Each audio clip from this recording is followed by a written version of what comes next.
Gokulam jewellers 20,000కు మించి కొనుగోలుకి gold coin, diamonds కి 5,000 ఆఫర్, ఎలక్ట్రిక్ బైక్ గెలుపొందే గొప్ప అవకాశం. అక్క జ్యోతి గారని ఎప్పుడు తెలిసింది? ఎలా చెప్పారు? ఎప్పుడు చిన్నప్పుడు తెలుస్తుంది. అప్పుడప్పుడు మేము వెళ్ళేవాళ్ళం సడన్ గా వాళ్ళు వద్దంటారు. అప్పుడు అంత ఎందుకు కట్ ఆఫ్ చేశారు? అదే మా అత్తగారు చెప్పి ఉంటుంది, సొంత అమ్మ చెల్లెలు కదా, ఎవరికైనా భయం ఉంటుంది. అక్కడ వెళ్ళి మన అమ్మ తెలుసుకుని మమ్మల్ని వదిలిచేసి వెళ్ళిపోతారో ఏమో అని వాళ్ళు చెడ్డవాళ్ళు అదే ఏదో చెప్పి ఉంటుంది. బట్ తనకి ఎప్పుడు తెలిసి వచ్చింది? మరి ఎప్పుడు చెప్పారు? నాకు తెలిసేటప్పుడు అమ్మాయికి తెలుసు. మేము వెళ్తాను కదా చిన్నపిల్లలుగా వేసేటప్పుడు అక్క చెల్లెలు అని అందరికి తెలుసు. అలా స్టార్ట్ అయింది. తర్వాత దాసనారాయణ గారి పిక్చర్ కూడా చెల్లెలుగా చాలా పిక్చర్లు ఇచ్చారు. ఇద్దరు కలిసి నటించారు కదా, 1-2 సాంగ్స్. చాలా సాంగ్స్ చేసాం కలిసి. కొన్ని మాట్లాడుకుంటాం, మాట్లాడలేకపోతే మాస్టరు ఇద్దరు అమ్మాయిలు పెడతారు కదా, జ్యోతిలక్ష్మి ఒకరు జయమాలిక ఒకరు అని, వాళ్ళతో ఇలా చెయ్యి ఇలా అనుకోవాలని మేము రిహర్సల్ చేసుకుంటాం అంతే. కానీ సినిమా వాళ్ళు అందరూ చెప్తారు, ఎందుకు వీళ్ళందరూ మాట్లాడుకోలేదు అని. మమ్మల్ని అడుగుతారు, నాకు కూడా తెలియదండి అన్నాను. కారణం ఏమని తెలియలేదు. ఇప్పుడు నేను ఆలోచిస్తే ఇదే జరిగి ఉంటుంది, వేరేం లేదు. ఒక పిల్లని మనం పెంచుతామంటే మనం ఎలా చెప్పి పెంచుతామో అలాగే వస్తుంది పాప. అవును అలా చెప్పొచ్చు. వాళ్ళ మీద కూడా తప్పు లేదు. 5 years నుంచి పెంచుతున్నారు కదా, సడన్ గా వదిలేసి వెళ్ళిపోతే అదే వేరేం లేదు. సో అలా మొదలు పెట్టారు జయమాలి గారు మీ ప్రయాణం, సినిమా ప్రయాణం. కొన్ని క్యారెక్టర్ రోల్స్, కొన్ని సిస్టర్ రోల్స్, దాంతోపాటు మెయిన్ స్ట్రీమ్గా ఇప్పుడు ఐడెంటిఫికేషన్ ఏంటంటే ఒక మంచి ఐటమ్ సాంగ్ అని ఇప్పుడు అంటున్నాం. అప్పుడు ఆ రోజులో క్యాబరే అనేవాళ్ళు, క్లబ్ అనేవారు. అది ఆ ప్రాసెస్లో మీకు ఫ్రీడమ్ ఇచ్చేవారా? మీరు డిసైడ్ చేసుకోవడానికి, నాకు ఈ మూమెంట్ నేను చేయను, లేకపోతే ఈ కాస్ట్యూమ్ నాకు నప్పదండి, సూట్ కాదు, ఈ కలర్ బాగాలేదండి అట్లా చెప్పడానికి? లేకపోతే లేదు, ఆ రోజులు అలా లేదండి. ఇప్పుడు రాఘవేంద్రరావు గారు చెప్పేస్తారు ఆ సిచ్యువేషన్ ఎలా ఉందో అలా. అప్పుడు చెప్తారు, మాకు ఇంత లంగా ఓని షార్ట్గా కావాలి, లేకపోతే ఇది ఏదని వాళ్ళు డైరెక్టర్ చెప్తే క్లాత్ కూడా వెళ్ళి చూపించాలి. వాళ్ళు సెలెక్ట్ చేసి దాన్ని కుట్టించి మాకు వేస్తారనమాట.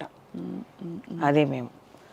తర్వాత ఏం చెప్పాలంటే, నాకు లక్కుగా నందమూరి బాలకృష్ణ గారితో హీరోయిన్గా, ఆయనకి మొదటి హీరోయిన్గా. అవును, ఇప్పుడు కూడా చెప్పారు మన నందమూరి రామకృష్ణ గారు, మన శత జయంతి అప్పుడు, పెద్ద ఆయన ఎన్టీ రామారావు గారి శత జయంతి అప్పుడు నేను చెప్పలేదు, ఆయన కృష్ణుడి మీద పోయాను కాబట్టి ఆయన గురించే చెప్పాను, బాలకృష్ణ గారి గురించి చెప్పలేదు కదా. వెంటనే ఆయన మైకు వచ్చి, అందరూ మర్చిపోయారు అన్నతమ్ముల అనుబంధంలో ఫస్ట్ హీరోయిన్గా మా అన్నయ్యకి బాలయ్య బాబుకి జయమాలి వచ్చింది అని. నేను అప్పుడు దగ్గరికి వెళ్ళి చెప్పాను, సంతోష్ అవార్డులో చెప్పారంట, జ్యోతి గారు వచ్చి చెప్పారు, జయమాలి నా ఫస్ట్ హీరోయిన్ అని. ఆయన చాలా సంతోషంగా ఉండింది. ఆయన ఎంత లెవెల్కి ఎక్కినా అలాగే ఉన్నారు.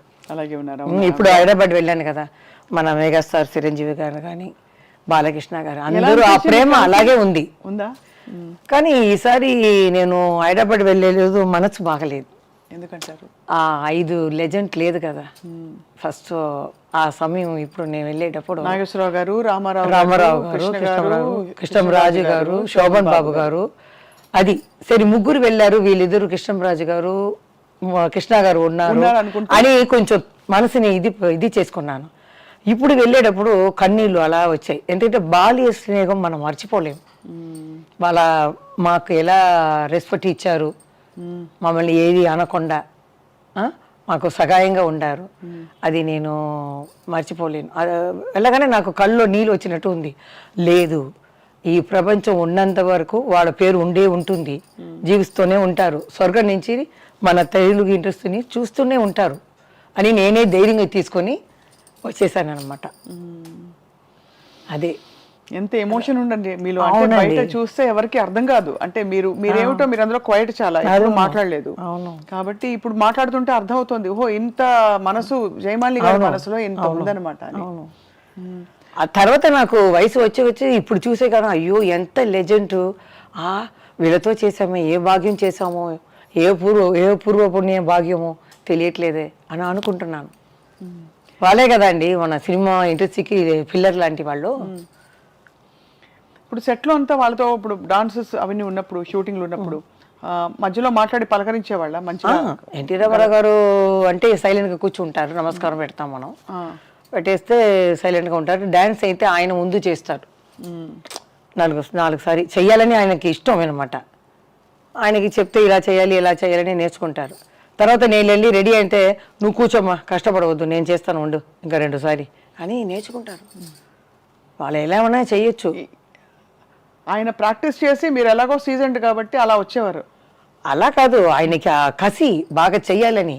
ఇప్పుడు నేనైతే ఉంటే ఏమరా నేను పెద్ద హీరో లైట్గా పెట్టండి, ఆ వంగి కూర్చోవడం ఇలా లేవటం అదంటే ఆ ఏజ్లో ఆయన ఎంత ఎనర్జెటిక్గా చేస్తారంటే ఆశ్చర్యపడిపోతాం మనం. అలా చేసేవారు.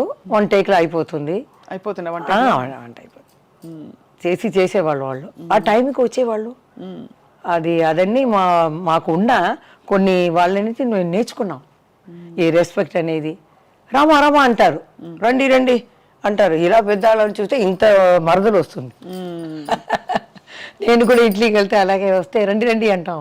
ఏదో పెద్ద ఆయన వస్తున్నారంటే ఇంత చారేయండి, ఏమన్నారు, ఏం తాగుతారు, అదే మర్యాదగా ఆయన అంత. తర్వాత మా ఇంటి చుట్టి బస్సులు ఉంటాయి, ఈ బసురా రోడ్డు మొత్తం. చిన్నప్పుడు అదే అమ్మ అడిగేది, ఏమిటిది ఇన్ని బస్సులు అని. నేను అడిగితే పెద్ద లెజెండ్ తెలుగులో మన పక్క సీట్లో ఉన్నారు. ఆ తిరుపతికి వెళ్ళి ఆ వెంకటేశ్వర స్వామిని దర్శనం చూసుకొని అలా వచ్చి మన హీరో ఉన్నారు కదా లెజెండ్, వాళ్ళని చూసుకొని కర్పూర ఆరాతిలు తీసుకొని ఆ వెంకటేశ్వర స్వామిని చూసినట్టు ఆనందం చేసి పోయిందా గోయిందా వెంకటేశ్వర స్వామి పోయిందా అలా నమస్కారం పెట్టేవాళ్ళు ఆ బాల్కనీలో వస్తే. అది విని మా అమ్మ కూడా ఇలాంటి ఒక హీరోకి ఇంత ఇది ఆశ్చర్యపడతారు. నేను విని నేను కూడా ఆశ్చర్యపడి అలా చూస్తున్నాను.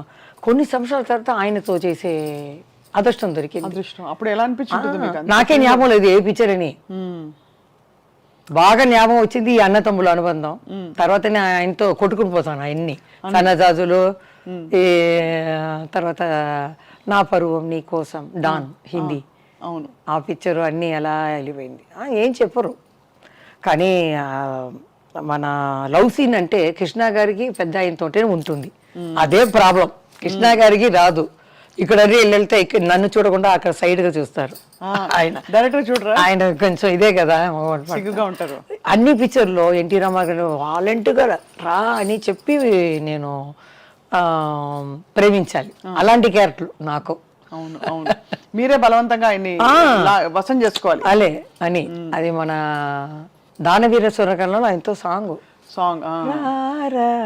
ఇటు రారా అని వస్తుంది సాంగ్. బాలయ్య బాబు ఆ ఫంక్షన్ లో కూడా చెప్పారు, వేసింది ఆ చక్కని పాట అది దానవీర సూరకర్ణలో. అది అక్క ఏమో కృష్ణ గారు తీసారే ఏదో పిక్చర్ కురుక్షేత్రం. అవును, అక్క అది చేసింది, నేను ఇది చేశాను పెద్ద ఆయనతో. ఆయన కృష్ణ గారితో తను చేసింది. చాలా బాగుంటాయి. ఐబ్రాని రాశారు నాకు. నాకు ఆ ఫస్ట్ ఈ జానపదాలు పిక్చర్లో చూడటం ఇదే ఫస్ట్ టైం. దానికి ముందు ఈ కోట్ సూటు ఇవన్నీ ప్యాంటు ఇవి వేసేసారు.